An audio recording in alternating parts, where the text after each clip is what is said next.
How you doing? It's your boy Henry Carson III. Welcome to my podcast. Hey, I know I've been promising you guys, threatening you guys, making the statement that I would be on here to further articulate what I meant by when I said, unless we win together, we don't win at all. That is right. I said that winning together, I said the fallacy in most people's thinking, especially Africans in America, is that it's possible to win apart from the assistance of others. I said that, yes I did. In many ways, I believe that as we've been going through I guess I call it the mythological superflu era, I think the era that most of us have came to in our thinking is that we can survive apart. Scripture simply states that man shall not live alone, or be separate for that matter. I begin to think of the time when I worked in the penal system, and many a times we would, if you will, isolate or put a person alone, if you will, to break them down. Not only to break them down physically, but to break their spirit, to break them down mentally. Man cannot survive apart or alone. That's the reality of it. Usually a man or a woman left to their own devices and seclusion for that matter becomes simply brute beast. And none of us were created to be brute beasts. We were created with purpose. We were created with a plan. And we were created to win with other individuals.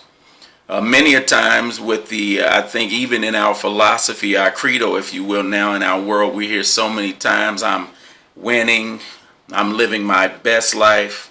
A lot of times I simply ask the question, how can I live my best life or even win, if you will, apart from other individuals? And you take it on as the player on the football field. He needs the team to win. LeBron James, he's a great man, very great, but he also needs the team to win. One of the things that Michael Jordan learned later on in his life from the tutelage, if you will, of Phil, of his coach Phil, he let him know that it was important to be able to, not about the scores, not about the amount of points, but to be able to put the ball at the right place at the right time. A lot of times when we're talking about winning, the reality is that if we don't win together, then we don't win at all. What does winning look like for the Africans in America with the current situation and state of our situation, if you will? Well, winning simply means that it's time for separation. I'm one that says separation precedes elevation. What do you mean, you might ask? Well, I've got an answer for you. As an African in America, I believe that it's definitely important for us to separate for a time and figure out, number one, who we are.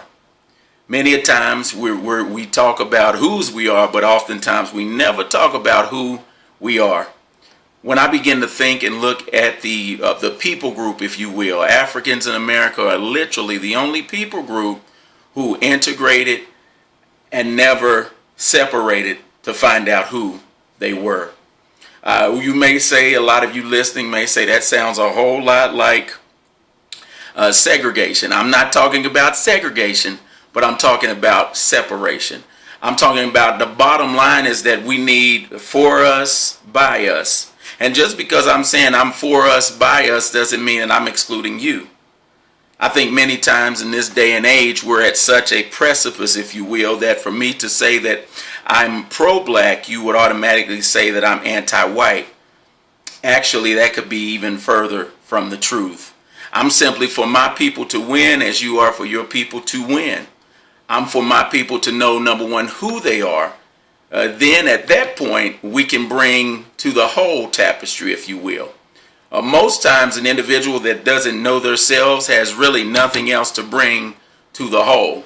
At the end of the day, we're in such a time in this nation to where in order for this experiment called the United States of America to work, it's going to have to be a time of separation for us to come back and give to the whole. Okay? I know that a lot of times we talk about going back to Africa. That's not practical for everybody.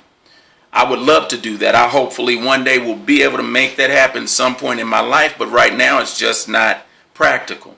With that being said, to the Africans in America, you may say, what does separation look like? That simply means that we're separating to come together. What does that look like whenever we're coming together as a whole? That means that we're going to stop competing and that we're going to start cooperating. Yes, I said that. We're going to have to stop competing and we're going to have to start co-oping. I simply said that. Chinese, what they do is called group economics. That means that they pull a bit here and a bit here, 10 to 12 of them, and they begin to start their own businesses. They begin to branch off to be able to give back.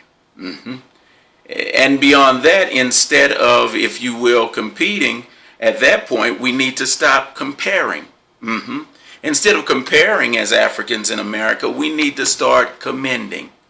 A lot of us compare so much and don't even own the rights to anything that we're comparing.